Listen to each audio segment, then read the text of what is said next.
السلام علیکم ګران دوستانو، خدای دې کې ټول برترو جوړ او خوشاله یاستئ.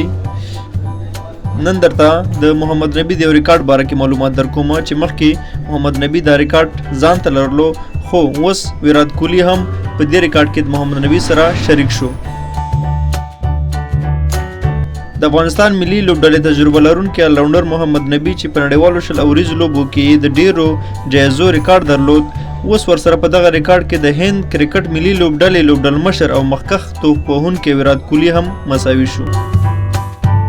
تر دې مخکې د پاکستان کرکټ ملي لوبډلې الراونډر شاهد افریدي د 11 غوره لوبغاړي جایزو ریکارډ درلود.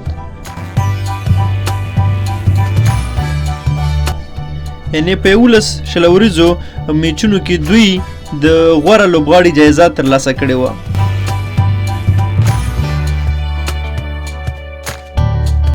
خو د شاهد افریدي دغه ریکارډ په روان کال کې محمد نبی مات کړ او په نړیوالو شل اوریزو لوبو کې 12 ځلې د غوره لوبغاړي جایزه ترلاسه کړه او دغه ریکارډ یې په خپل نوم کړ چې دا د افغانانو لپاره ډېر د فخر او ویاړ ځای و.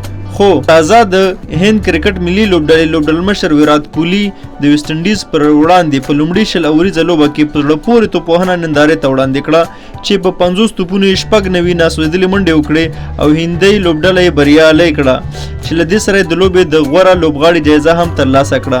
نو ځکه ویرات کوهلی هم د محمد نبی سره نړیوال ریکارډ کې مساوي شو. د نورو دغسې جالب معلومات لپاره زموږ دغه چینل د سره سبسکرایب کړئ. مننه ډېره زیاته. الله مو مل شه.